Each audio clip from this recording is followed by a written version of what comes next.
भैरव अर्थात संसार का भरण और पोषण करना, ये भैरव की जिम्मेदारी है।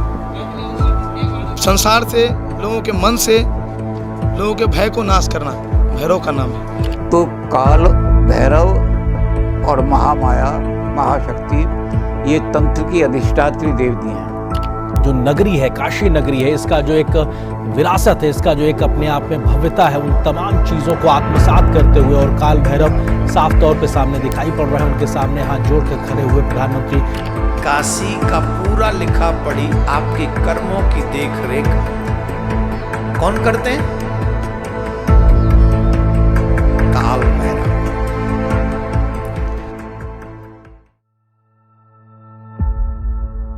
सनातन धर्म में ऐसे कई देवी देवता हैं जो वैदिक और तांत्रिक ग्रंथों में बराबर की अहमियत रखते हैं। उन्हीं में से एक है काल भैरव। देवराज सेव्यमान पावनांग्रि पंकजम व्याल यज्ञ सूत्रमिंदु शेखरम कृपाकरम नारदादि योगी वृंद वंदितम दिगंबरम काशिकापुरादिनाथ काल भैरवम भजे। कौन है ये काल भैरव और इनको शराब का भोग क्यों लगाया जाता है? जब ये इतने ही डरावने हैं तो पूजे क्यों जाते हैं? इन्हीं सब सवालों के जवाब आप तक पहुंचाने का प्रयास काल भैरव स्पेशल के इस पहले भाग में हम करने वाले हैं।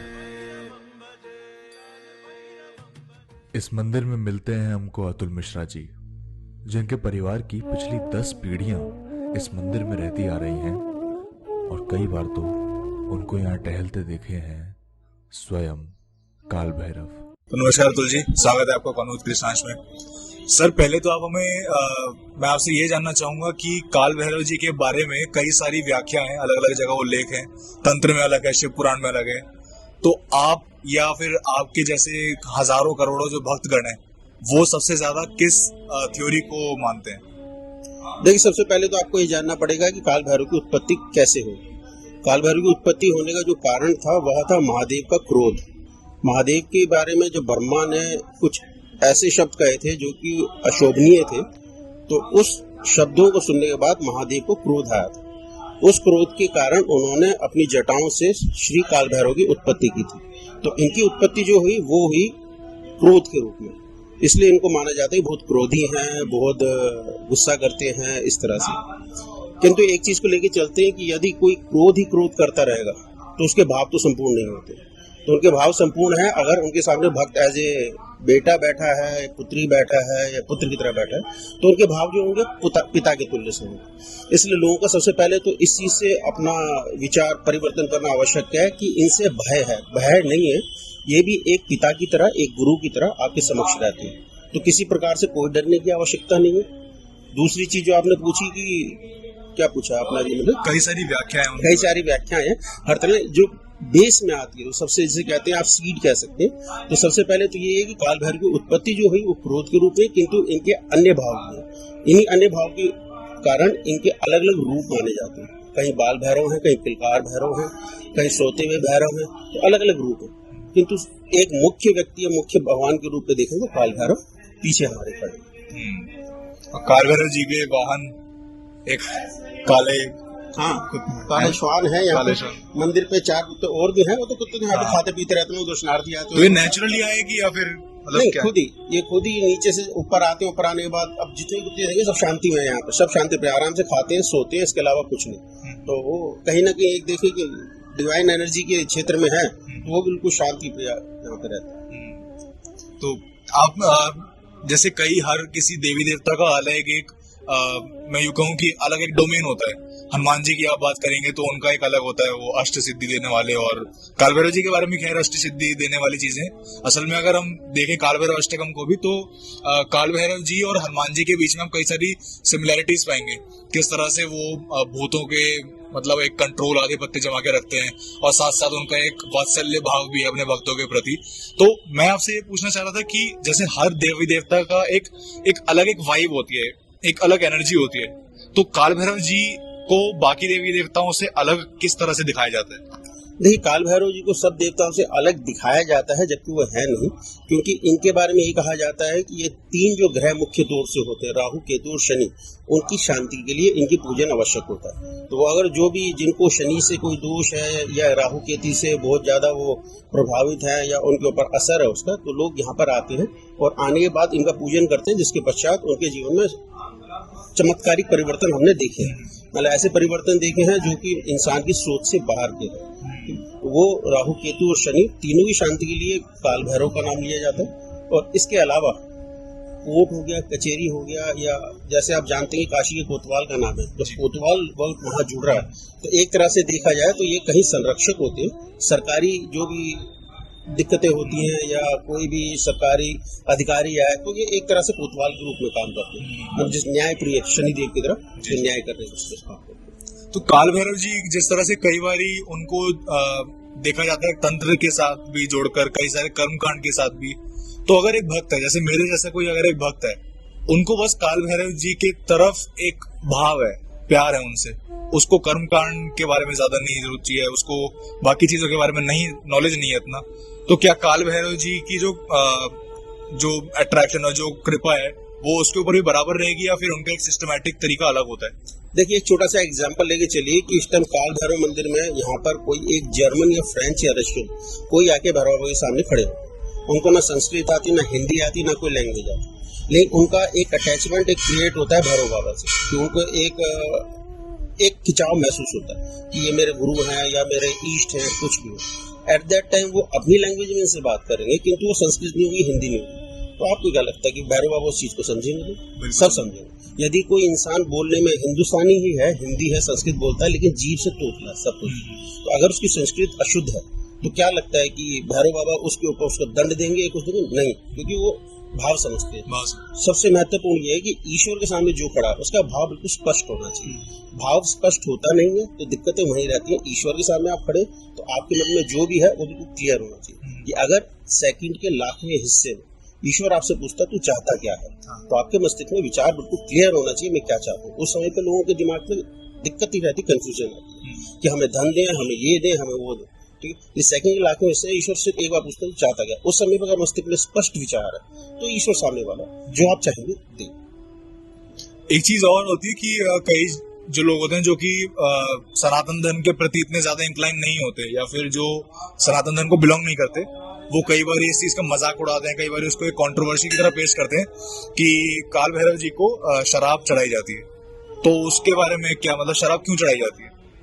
देखिए, किसी भी चीज को बुरा तब माना जाता है जब एक सोशल परसेप्शन उसके खिलाफ काम करता है। सबसे पहली चीज, शराब बुरी क्यों है? अगर हम इस चीज के ऊपर बात करेंगे तो चूंकि शराब पीने के बाद जो लोग जिस तरह के कर्म करते हैं उससे शराब की पहचान बनती है। तो अगर शराब पीने के बाद कई आपने ऐसे लोग देखेंगे जो घर में शांति से रहते हैं, किसी को पता नहीं रहता वो शराब पी के बैठे हैं, शराब तो नहीं जो भी कहूँ ड्रिंक करके बैठे हैं, किसी को पता नहीं रहता।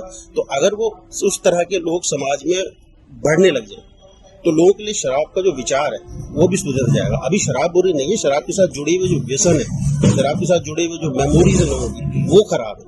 तो अगर देवता को शराब चढ़ रही है तो उस शराब से लोग उस विचार को कनेक्ट करते हैं। ये जो शराब है इसको पीने के बाद लोग गालियां देंगे, इसके बाद झगड़ा करेंगे, घर में क्लेश उत्पन्न करेंगे, किंतु वो जानते नहीं कि वह जो व्यक्ति कर रहा है वो उसकी लेयर्स है। जैसे उसने शराब पीनी शुरू करी वो एकदम अपने सारे कंट्रोल खो देता है उसके ऊपर से, और उसके बाद में वही सामने आता है जो वो होता है।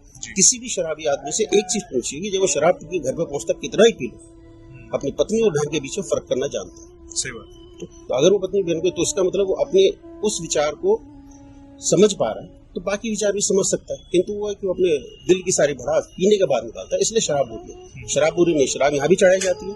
यहाँ पे कहीं भैरव जयंती पे आएंगे तो 108 बोतलों भोग लगता है, दिवाली पे लगता है, होली पे लगता है। तो शराब यहाँ पे छोटे छोटे बच्चे 4-4, 5-5 साल के बच्चे शराब लेके घूम रहे थे, बोतल हाथ में घूम रहे, महिलाएं घूम रही होती है, बच्चियां घूम रही होती है, किसी को कोई बुरा नहीं लगता। कोई स्थान ऐसा है यहाँ पे शराब शुभ है, शुभ भी है, उसके साथ कोई नकारात्मक ऊर्जा नहीं जुड़ी। जैसे लोगों के दिमाग में आता है कि बच्चा घूम रहा, बूढ़ा घूम रहा, तो शराब के साथ परसेप्शन जुड़ा, वो शराब को बुरा कर रहा है। तो भैरव बाबा के साथ जो शराब है वो शराब बुरी नहीं है, जो उसके साथ परसेप्शन जुड़े लोगों के किसी पीने के बाद ये होता है वो बुरा। इसलिए लोगों के सबसे पहले तो भ्रांति अपनी हटानी पड़ेगी कि शराब जो है शराब बुरी है। ईश्वर को और कोई चीज अर्पित हो रही है तो बुरी है। एक मैंने जो इसके बारे में रिसर्च करते वक्त, असल में मैं पिछले साल अक्टूबर नवंबर में काल भैरव जी का मंदिर गया था काशी वाले, तो उस दिन के बाद से मेरा थोड़ा सा झुकाव हुआ काल भैरव जी की तरफ। उस दिन से मैं इनके बारे में काफी कुछ पढ़ रहा हूँ।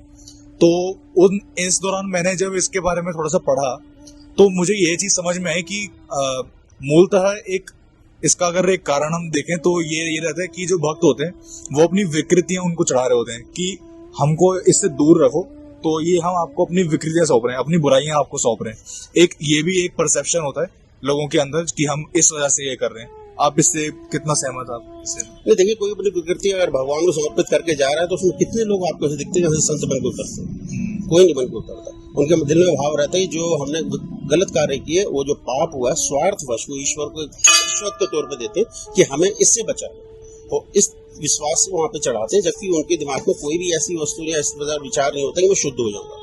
अगर ऐसा होता तो जो भी चीज अर्पित कर रहे हैं, अर्पित करने के बाद तो सीधे संत बन के मंदिर की सीढ़ियों से उतरते हैं। तो विकृतियां उतारने में जब अपनी समर्पित करते हैं ईश्वर को, तो उनके दिमाग में मस्तिष्क में एक ही विचार रहता है, जो हमने पाप किया।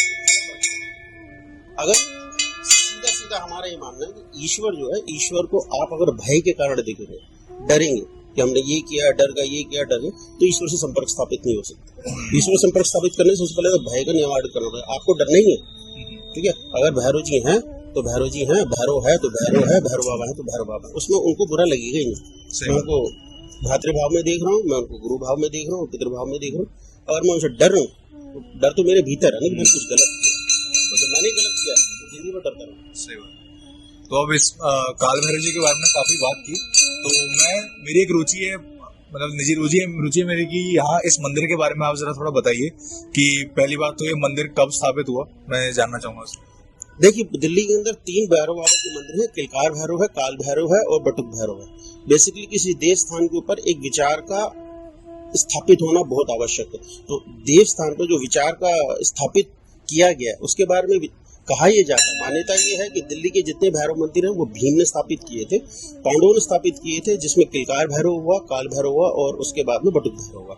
ये मंदिर उसके बाद में ध्वस्त होते रहे, जीर्णोद्धार होता रहा, लोग आते रहे, लोग जाते रहे, हर तरह से लोग आए, उन्होंने मंदिर फिर दोबारा बनवाया, वो एक अलग वस्तु हो जाती है। किंतु विचार जो प्रोजेक्ट हुआ, अगर हम महाभारत में देखेंगे तो उसमें व्याख्यान मिलता है। जब महाभारत में पांडव युद्ध के लिए जाया करते हैं, काल भैरव की पूजा करके जाया जाते हैं। वो काल भैरव की पूजा जैसा आप जानते हैं तंत्र के लिए भी की जाती है, तो उस युग के अंदर भी, द्वापर में भी तंत्र भी होते थे, मंत्र भी होते थे, यंत्र भी होते थे, समस्त तरह की क्रियाएं होती थी। तो जब पांडव तंत्र संबंधी क्रिया किया करते थे तो इस क्षेत्र में आया करते थे, तो घर के अंदर पूजन करते थे। किलकार भैरव है, बाकी बता ये वही जो यहाँ पे अच्छा वही वाले प्रतिमा वो नहीं है, किंतु ये स्थान वही है जिस स्थान पे आप बैठे। इस स्थान पे कभी पांडव आते थे, कभी श्री कृष्ण आया करते थे। मान्यता ये, ठीक है? आप कोई क्या इसको सत्यापित करे, सत्यापित करना तो नहीं संभव है, मान्यता है, विश्वास है। और जब आंख बंद करके सच्चे दिल से यहाँ बैठेंगे तो अनुभव अपने आप बता देता है कि आप किस स्थान पे बैठे। इस बात से मैं अग्री करूंगा। मैं पहली बार जब आया था यहाँ पे नवंबर में, तो यहाँ कुछ मुझे महसूस हुई थी ये चीज। देखिए, ईश्वर को फील के द्वारा समझा जा सकता है। ईश्वर जो है आपके सामने प्रकट जब होगा, जब आप अंदर से पूरा शुद्ध हो चुके होंगे या आपके अंदर एनर्जी उस टाइप की देखने लायक हो जाएगी। अब एग्जाम्पल में आपको देख देता हूँ, 100 वाट के बल्ब में 1000 वाट डालेंगे, बल्ब फट जाएगा। ईश्वर की एनर्जी आप लेके चलते हैं 1000 वाट की और आप 100 वाट की, आप चाहे ईश्वर आपके सामने आ जाए तो नहीं, संभव ही नहीं। उसके लिए आपको उस ट्रैवलिंग उस लेवल तक करनी। संत महात्मा करते थे कि वो संत अपनी मेडिटेशन करते थे, बॉडी में एनर्जाइजेशन करते थे, लेवल उस लेवल को बढ़ाते, तब ईश्वर को देख पाते थे। तो ईश्वर आपसे अगर जुड़ेगा तो वो जुड़ेगा सिर्फ भाव से, आपको फील रहेगा, एक अजीब सी अनुभूति रहेगी कि हाँ मेरे साथ कोई है, दिख नहीं रहे लेकिन फील। तो यहाँ पे जो आंख बंद कर बैठेंगे और आप ध्यान देंगे भैरव बाबा की तरफ या किसी भी देवता की तरफ, महादेव की तरफ, तो आपको एक फील दिखाई देगा। वो फील ही ईश्वर का अस्तित्व है। आप लोगों, आपका जो परिवार है, पहली बात तो हमें शूट शुरू होने से पहले मैं और मेरे सहयोगी शिवम ये बात कर रहे थे कि अतुल जी काफी ज्यादा सौभाग्यशाली है कि उनको यहीं जो है यहाँ रहने का मौका मिलता है। तो आप लोगों को यहाँ पे कैसे, यहाँ पे आप जुड़े यहाँ से? जुड़े कि हम तो जनरेशन से यही है, हमारी तो पीढ़ियां हैं मंदिर का संभालते आए हम, पता नहीं कितने 8, 7, 8, 10 जनरेशन हो गई। अच्छा। उसके बाद अभी जो है, अभी हम ही मंदिर को संभाल रहे, सारा हम ही टेक केयर कर रहे हैं। हमारे माता जी हैं जो यहाँ की सुप्रीम, मतलब एक तरह देखा जाए हमारे वरिष्ठ हो गए, हमारे सबसे बुजुर्ग हैं, तो माता जी हैं जो इस मंदिर पर रहते हैं, सब उनका आशीर्वाद लेते हैं और अपना जीवन अच्छा सफल करते। और इसके अलावा इस स्थान के बारे में आपको बताना चाहेंगे, किसी सिद्ध स्थान के लिए 5 चीज़ों का होना आवश्यक है, वो पंचतत्व होते हैं, जिसमें जल हो गया, अग्नि हो गया, बाकी 3 तत्व हर जगह विद्यमान रहते हैं। इस क्षेत्र में, जिस क्षेत्र में बैठे हैं, यहाँ पे अंदर बाबा की धुनी है, इसमें अग्नि हमेशा जागृत रहती है, तो अग्निदेव वहाँ पर स्थापित है।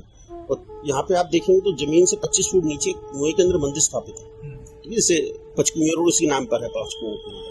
वो जो मंदिर, वो जो कुआं है, कुएं में जल देवता स्थापित है, ठीक है। तो जल देवता अपनी इच्छा से यहाँ पर है, अग्नि देवता अपनी इच्छा से यहाँ पर है, बाकी 3 तत्व अपनी इच्छा से रहते हैं। तो जहाँ पंच तत्व एक साथ होते हैं वो सिद्ध स्थान कहलाता है, तो वहाँ पे सब देवता अपने आप उपलब्ध रहते हैं। तो इस स्थान की महत्ता यही है, यहाँ पे जो भी आते हैं अगर सच्चे दिल से आएंगे और ईश्वर से सच्चे दिल से मांगेंगे, तो उस काल भैरव सामने खड़े होकर देख रहे हैं, अपनी दृष्टि से देख रहे हैं, ऐसी कोई चीज ही नहीं जो परिवर्तित ना हो सके।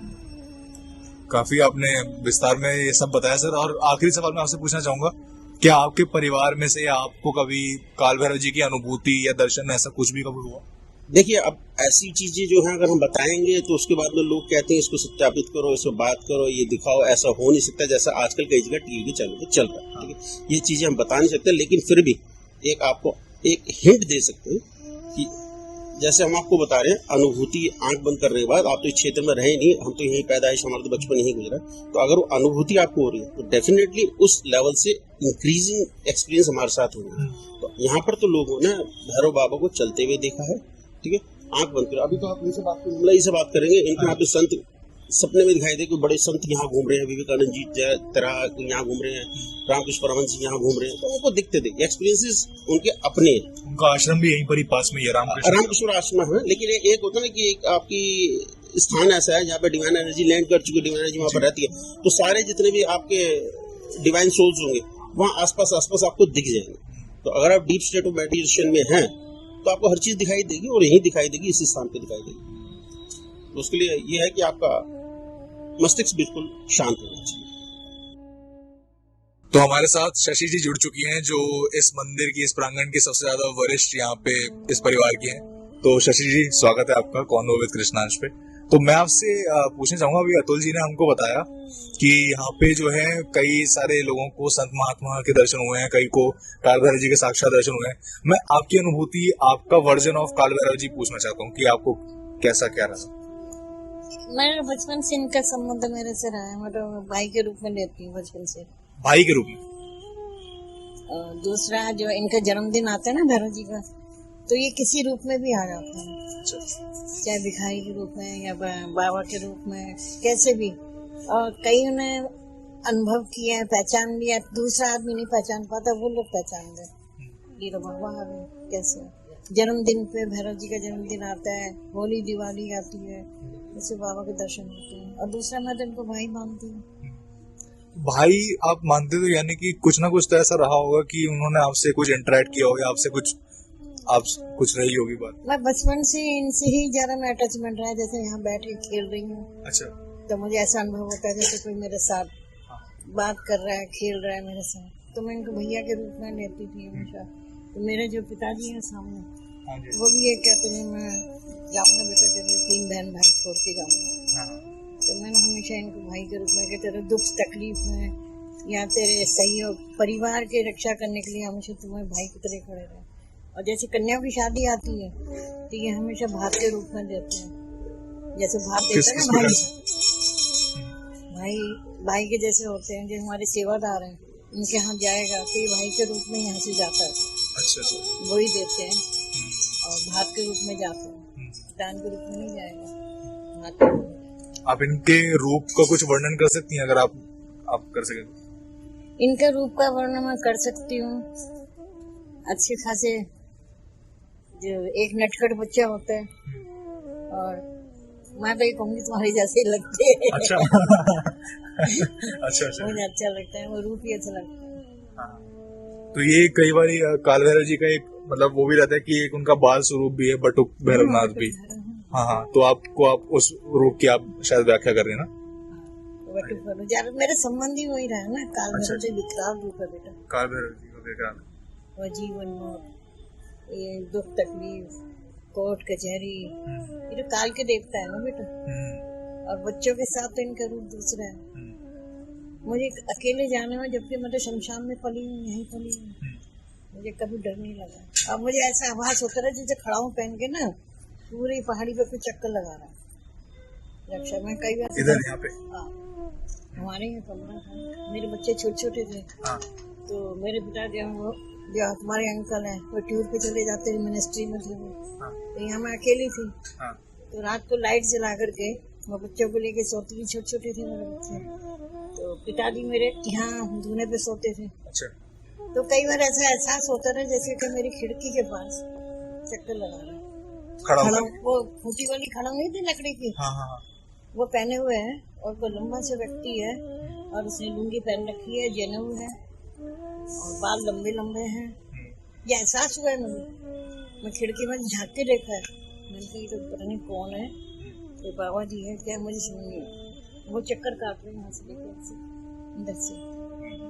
और मैं सारी रात सोई नहीं, बच्चों को लाइट जला के पड़ी, मुझे डर लगता है मैं कैसे करूँ। तो मैंने अपने पिताजी से बोला, मैंने ऐसे ऐसे यहाँ कोई रात को चक्कर काट रहे हैं। मैंने कहा कि बाबा है, तुझे क्या चिंता लग रही है बेटा, तेरी रक्षा कर रहे हैं, तो अकेली नहीं है, मैं इसलिए तेरे कहती हूँ बाबा दुनिया के लिए तेरे भाई है।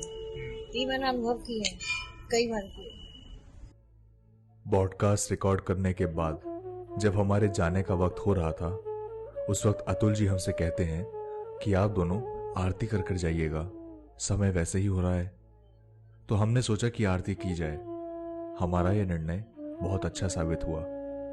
आरती करते वक्त हमको बहुत ही ज्यादा सकारात्मक ऊर्जा यानी पॉजिटिव एनर्जी की अनुभूति हो रही थी। हम काल भैरव जी की आरती कर ही रहे थे, लेकिन उसी वक्त अचानक से कुछ ऐसा होता है जिसकी कल्पना भी हमने नहीं की थी।